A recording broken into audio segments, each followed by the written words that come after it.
राधा स्वामी, राधा स्वामी दयाल की दया, राधा स्वामी सहाय, राधा स्वामी।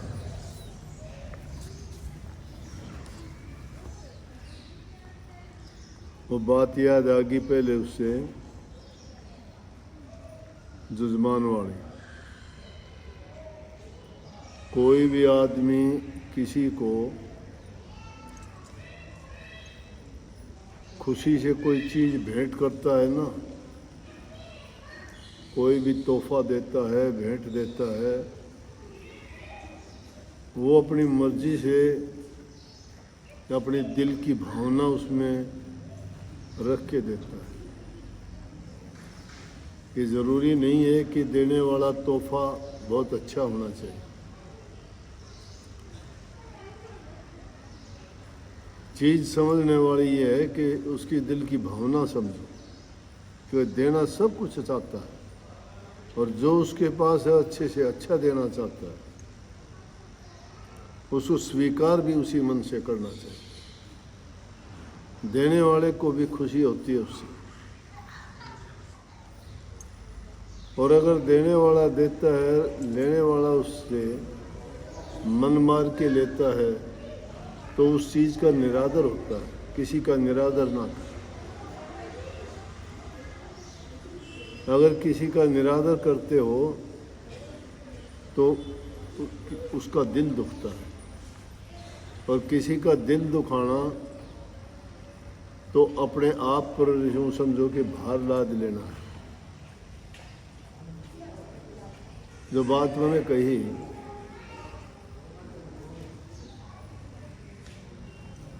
कि भाई जजमान ने जो चीज़ दी है उसको ज़रूर लूँगा। एक ज़माने की बात है,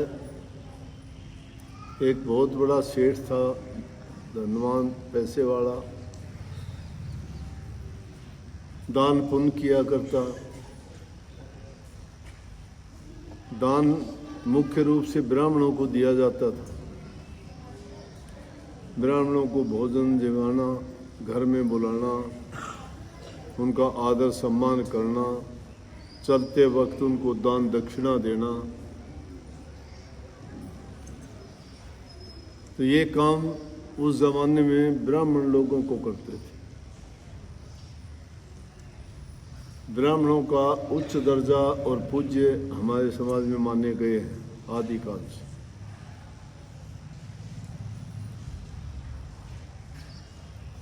तो एक समय की बात है, वो सेठ बड़ा दान करता था, उसका पुरोहित था, वो आया करता, उसको भोजन जिमाता, दान दक्षिणा देता, बड़ा खुश होता। लेकिन क्या हुआ कि सेठ विचार बदल लिए उसने। भाई पंडित जी मेरे पास मत आया था, मैं आइंदा के दिन ना तुझे कभी भोजन जिमाऊंगा, ना दान दक्षिणा दूंगा, और मेरे घर मत आया। जब ब्राह्मण ने ये बात सुनी, सेठ के घर जाता था, दान दक्षिणा मिलती थी, इज्जत सम्मान मिलता था, और भी चीज़ें भेंट स्वरूप उसको दिया करता था, सब बंद हो गया। मायूस हो गया,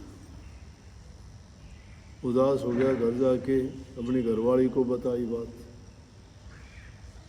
कि मेरे साथ तो आज ये किया सेठ। बोले कोई बात ना, अपना ही सेठ है, कभी फिर बुला लेगा, चिंता ना। आना जाना बंद हो गया। काफ़ी समय के बाद एक दिन उस पंडिताइन को सेठानी मिल गई, और सेठानी को इस बात का पता नहीं था। सेठानी कहने लगी कि पंडित जी आजकल आते नहीं हमारे घर, क्या बात होगी?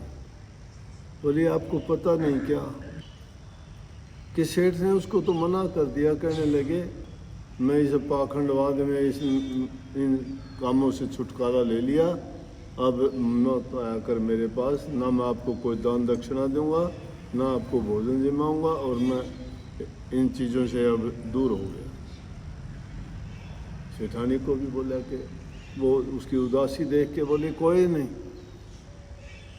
ये अपनी मात्र शक्ति है, इसमें दया और प्रेम बहुत ज़्यादा होता है।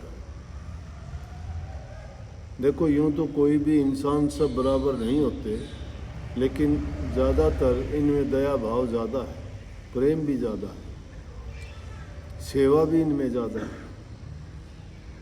इंसान ना तो सेवा कर सकता, ना इंसान के दिल में इतना प्रेम है।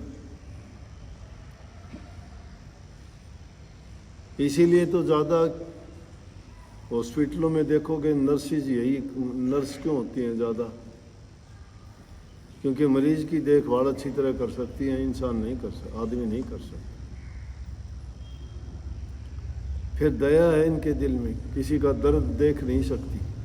संतान पैदा करती हैं, अपने बच्चे को उसका लालन पालन करती हैं, उसके कारण ये चीज़ें इनमें बढ़ती जाती हैं, सेवा भाव, प्रेम और दया।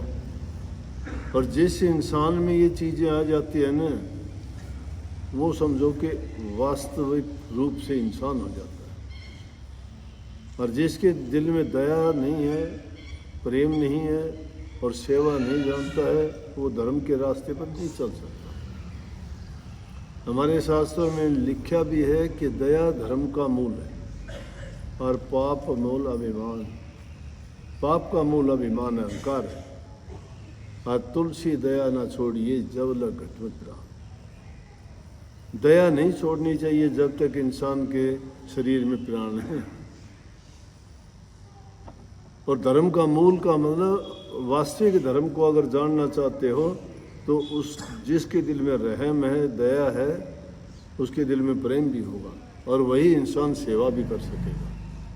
और ये चीज़ें जिसके पास है वो भक्ति भी आराम से कर सकता। सेठानी कहने लगी कोई बात नहीं, पंडित जी को भेज देना। जाके कही कि सेठानी ने ये बोला, पंडित जी जाओ आप। तो जिस तरह से बुझते हुए दिए के अंदर तेल डाल देते हैं, उसका प्रकाश किस तरह से बढ़ जाता है दीपक का, पंडित जी के चेहरे पे रौनक आ गई, बड़ा खुश हो गया कि चलो जुज़बान ने याद किया। उसको यह नहीं पता था।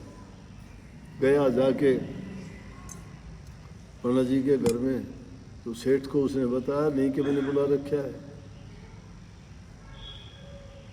घर में देख के वो जाते ही आग बबूला हो गया, उसका चेहरा तमतमा गया। सेठ का लाल आंखें करके बोला, तू किसने बुलाया था, किस लिए आया हमारे घर? मैंने कहा था कि मत आना। अब घरवाले की डोर तो घरवाली के हाथ में होती है ना।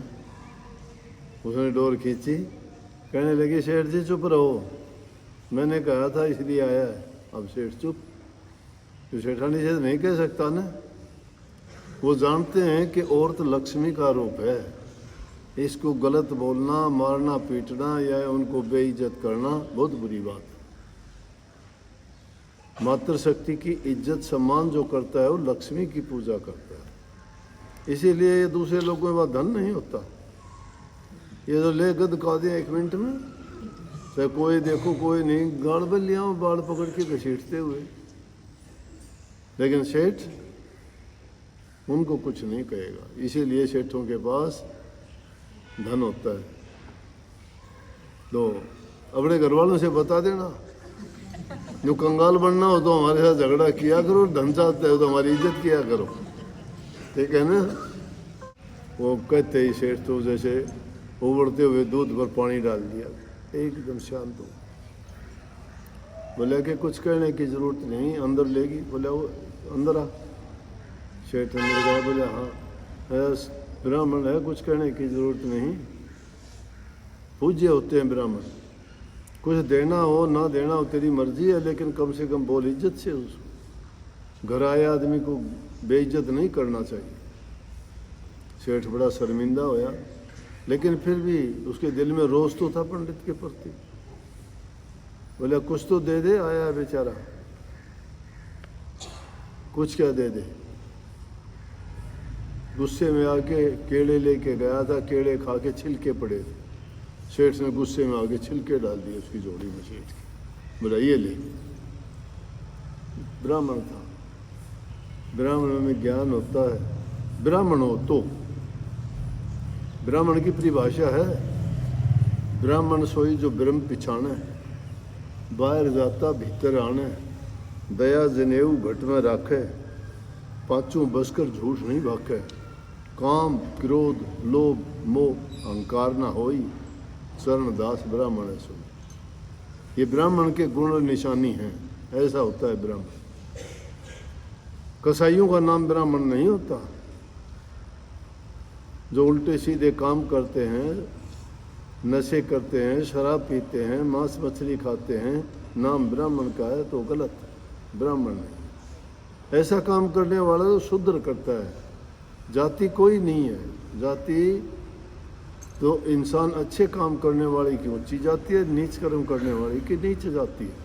एक राक्षस है तो दूसरे देवता है। देवता लोग इन चीज़ों को हाथ नहीं लगाते, राक्षसों का कोई परहेज गुरेज नहीं होता। ब्राह्मण था, समझदार था, झोली कर ली, शेर देने लगा, झोली कर ली, लेके अपने उनको बोझ लिया और बोझ के पल्ले में बांध के घर ले आया। सेठानी दरवाजे पे खड़ी और ब्राह्मणी के काफ़ी दिन के बाद ब्राह्मण जी गए हैं सेठ के घर, दान दक्षिणा देंगे, आज तो बड़ा खूब दिया हुआ दान।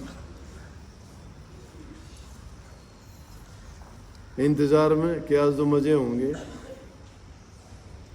देखा तो पंडित जी पांव पटकते हुए आ रहे, क्यों दिया लिया कुछ था ही नहीं, क्या जवाब देगा। ब्राह्मणी बोली क्या हाल है, बोला कि चल अंदर बताऊंगा हाल। तो बोला ऐसी क्या हो गया, बोले अंदर चाल बाल ठीक नहीं है। बोले हाँ, बोला ये देख सेठ ने ये दिया। ओहो खुश हो, बोली वाह, चिंता की इस बात की, सेठ को आदत तो पड़ी देने की, आज छिलके दिए कल को अच्छी चीज भी देगा, नाराज ना हो।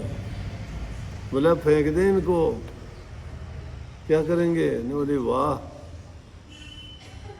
हमने सेठ का दिया हुआ दान है, इसमें फेंकना थोड़ा है। तो बोला क्या करेगी, उनको धो के काट के सब्जी बना दी। कि जजमान की दी हुई चीज को ऐसे थोड़े फेंक देंगे। सब्जी बना के उन्होंने रोटी खाई। अब केले की छिलके की सब्जी, रात को पेट में दर्द हो गया, ब्राह्मण के दर्द हो गया। दोनों जने, कोई बच्चा था नहीं घर में, दोनों रात को तड़फने लगे, हाय मर गए हाय मर गए। उनकी आवाज़ सुन के अड़ोसी पड़ोसी आए, क्या बात होगी पंडित जी, क्या बात होगी। बोला क्या खाया था, कुछ नहीं भाई, केड़े की छिलके की सब्जी थी। बोला वो के, ने बोला वो के काफ़ी दिन बाद सेठ के चला गया, उसने दिए थे, पूरी कहानी बताई। हमने सोचा जजमान की दी हुई चीज़ है, बेकार क्यों करी, इसको इज्जत मान से और इसकी सब्जी बना के खा लें। उनमें एक सब तरह के लोग होते हैं। एक जना उसी टाइम गया, लाविल उतरे होया कर नहीं, इधर उधर की लानी है। जानने बोला सेठ, बोले हाँ। मेरा फंस गया। बोला क्या बात है, बात के नीला ब्राह्मण आया था। बोले हाँ। मेरा केड़े छिलके दिए थे। बोले दिए थे। मेरा वो सब्जी बना के खा गया, उसके पेट में दर्द जम रहेगा। वो ब्राह्मण ब्राह्मणी दोनों मरेंगे, तेरे श्राप लागेगा, पाप लागेगा। सेठ तो उससे टाइम गया, भाग्या गया। जाके नर बोलिया कि ब्राह्मण पंडित जी क्या हुआ क्या हुआ। बोले भाई सेठ जी होया कि यह बात हुई। बोले दवाई दुई कि नहीं दे के थोड़ी बहुत। कहने लगे सेठ जी कोई बात नहीं, ठीक हो जा। हाँ ठीक होया, बस आइए पंडित जी तेरा निमंत्रण से डर क्या कि किसी रात बढ़ोले इसने कदे मर जा और बुरा शराब दे जा मरदा। ठीक हो गया, ठीक होंगी। दूसरे तीसरे दिन पंडित जी तो चल दिए गोछा घेर के कंध। सेठ जी के जा करिए राम राम। सेठ देखे बोले हो आओ पंडित जी आओ। बैठने के लिए बहुत बढ़िया आसन दिया, चरण लिए, आशीर्वाद लिया, भोजन बनवाया। भोजन बनवा के न और बोला कि सेठ ने भाई इतनी चीनी दे दे, इतनी चावल दे दे, 5 चून लत्ते दो सेठ ने, और पैसे भी दे के न। और यो बोला पंडितानी के बेले उनके भी साड़ी सूड़ी दे के और पंडित जी का तो गठड़ बांध दिया पूरा का पूरा। पंडित जी टूटता होया जा, और वो है पंडितानी फिर दरवाजे में खड़ी हंसदा होया जब दिखाई दिया, बोला कि बोल पंडित जी। बोला हाँ हाँ बस पूछे ना। बोला आज तो धन कर दिए। बोला कि उतरवाओ ना तावड़ी मेरे पास चालिया को नहीं जाता। बोला भीतर ने बड़ले लेके न जाके न खोल के देखा, किते पंडितानी की साड़ी, किते लत्ते, किते पैसे, किते चावल, किते चीनी, किते घी हो। बोला देखा कि मैं तरके कही थी, मैंने आपको बताया था कि जजमान की दी हुई चीज निरादर ना कर। आज अगर याद है कल को अच्छी चीज भी देगा, देने की आदत तो पड़ी। मातृशक्ति की इज्जत करना, दिल में दया प्रेम रखना, तीसरी चीज सेवा करना, और चौथी चीज बता दी कि इनके साथ जो ये करता है वही भक्ति कर सकता है। इनमें आज्ञा का पालन करना, ऐसे करने से घरों में प्यार प्रेम और शांति बनी रहती है। आज ज़माना इतना बेकार हो गया, बातें सुन सुन के हैरान हो जाते हैं। हमारी भी उनमें गलती है, कमी भी है, हमारी गलती भी है। बच्चे कहा क्यों नहीं मानते, हम बच्चों की ओर ध्यान नहीं देते। आज समाज की हालत ये है कि माँ बाप दुखी हैं, बच्चों को पढ़ाना लिखाना भी चाहते हैं, लेकिन बच्चे अपनी मर्जी का काम जब करते हैं तो माँ बाप को बड़ा दुख लगता है। अगर सोच समझ के बात की जाए शांति मिल सकती है। बच्चों को अच्छे संस्कार और अच्छी शिक्षा देनी चाहिए, उनको सिखाना चाहिए, पास में बैठा के उनकी जानकारी लेनी चाहिए। मेरा बच्चा पढ़ने को जाता है, कहाँ बैठता है, किससे मिलता है, क्या करता है। माँ बाप को जब ये पता नहीं होता या अपने बच्चों के प्रति उदासीन और लापरवाह हो जाते हैं या ज़रूरत से ज़्यादा उनको आज़ादी दे देते हैं, तो बच्चे तो उनकी नादान बुद्धि वो समझ नहीं पाते कि तेरा किस चीज़ में लाभ है, किस चीज़ में तेरा फ़ायदा है। और वो कम बुद्धि के कारण कई बार ऐसी गलतियां कर बैठते हैं, क्योंकि आज जो बच्चों को फ़ोन के द्वारा, टेलीविज़न के द्वारा, अखबारों के द्वारा दूसरे देशों की जो सभ्यता है उसकी बातें हमारे समाज में घुस गई है, और वो चीज़ें हमारा समाज में उन चीज़ों का स्थान नहीं है कोई भी। लेकिन जब वो चीज़ें करते हैं उनको हम आधुनिकता मानते हैं, मॉडर्न मानते हैं, वो पढ़े लिखे अपना एक फैशन मानते हैं उसको। लेकिन हमारी सभ्यता में ये चीज़ें नहीं थी। हमारी सभ्यता में तो बच्चों के ब्याह शादी के फैसले, उनके भविष्य का फैसला, उनके काम व्यवसाय और कारोबार के फैसले उसके माँ बाप करते थे। आज माँ बाप की ज़रूरत नहीं समझते। बच्चे कहते हैं हमारी उम्र हो चुकी है, हमें माँ बाप की ज़रूरत नहीं है, हम जो करेंगे वो होगा। कानून ऐसे बना दिए गए हैं देश में, उनको आज़ादी मिली हुई है। रोज़ाना की बात सुनते हैं, उन बातों को सुन के कुछ ऐसी बातें कहने के लिए मजबूर होना पड़ता है। ज्ञान की, धर्म की, सदाचार की बातें तो कोई सुनना नहीं चाहता।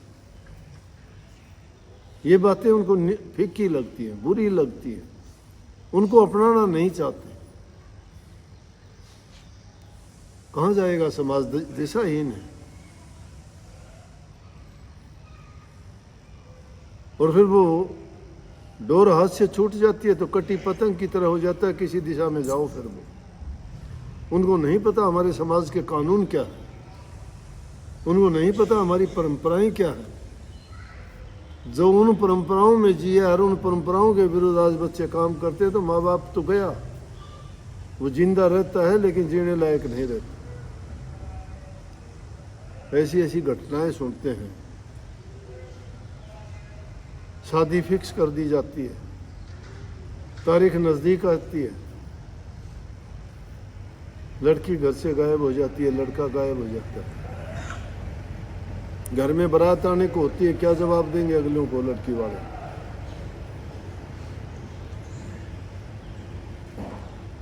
तो ऐसी बातें जब घटित होती हैं तो उस माँ बाप की जिंदगी पर क्या गुजरती है, क्या कोई सोच सकता है? जब इन बातों को हम नहीं सोचते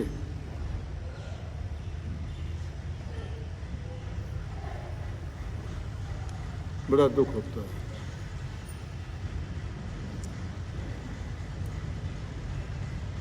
तो बच्चों को अगर संभाल लिया जाए टाइम पर, उनसे बात करके उनके दिल की बात पूछ लेनी चाहिए।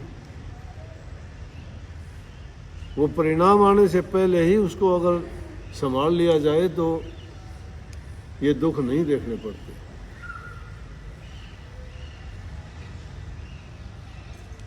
तो ज़रूरी है कि बच्चों को खिलाओ अच्छा, बहुत अच्छी चीज़ है, पहनाओ अच्छा, बहुत बढ़िया, लेकिन जब खिलाते अच्छा हो, पहनाते अच्छा हो, अच्छी जगह पढ़ाते हो तो उनको अच्छी शिक्षा भी दिया करो।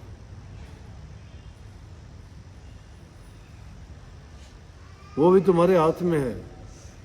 उनको बताना चाहिए कि उनको क्या करना चाहिए। उनको ये बात बताओ कि हम तुम्हारे लिए जो सोचते हैं अच्छा सोचते हैं,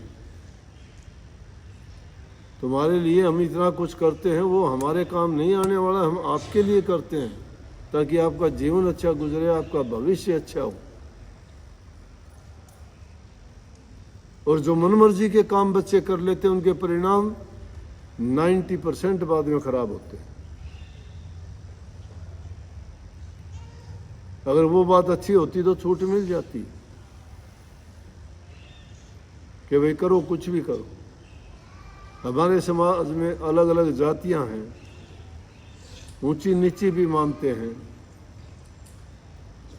समाज जब जातियों में विभक्त है तो ऐसे हालात में समाज के ही लोग उनको नहीं जीने देते। अब देखा नहीं, थोड़े दिन पहले मैंने एक बार टीवी में खबर देखी, नशों में पड़ के बुरी आदत लगा के एक लड़के ने अपने पूरे परिवार को ही मार दिया। नशे के मुक्ति केंद्र से उसको लेके आए थे दिल्ली में, कहाँ पूरा परिवार मार दिया उसने। अजीब अजीब घटना होती है। बेटा बाप को मारता है, बाप बेटे को मारता है। बाप के लिए बेटा जान देता था, बेटे के लिए माँ बाप अपने प्राण दाव पर लगा देते थे। आज वही एक दूसरे के दुश्मन हो गए। किस चीज की कमी आ गई? शिक्षा की कमी। जहां देखो अच्छी चीज के लिए बहुत सिखाते हैं, कथाएं सुनते हो, सत्संग सुनते हो, हमारी पुरानी परंपराएं, बूढ़े बुजुर्गों से कहानी सुन के देखो, लेकिन वो बातें तब गायब हो गई। फिर आखिर में इंसान क्या करता है? नीची गर्दन करके आंखें झुका लेता है शर्म से। क्या करे? जवाब नहीं है। इसलिए भाई बच्चों को अच्छे बनाओ। अच्छे समाज को अगर अच्छा समाज बनाना चाहते हो तो बच्चों को अच्छी शिक्षा और अच्छे गुण दे के उनको बड़े करो ताकि वो भी अच्छे बन सकें और इन बुराइयों से बच सकें और ये दुख ना उठाने पड़े। सबको आशीर्वाद। राधा स्वामी।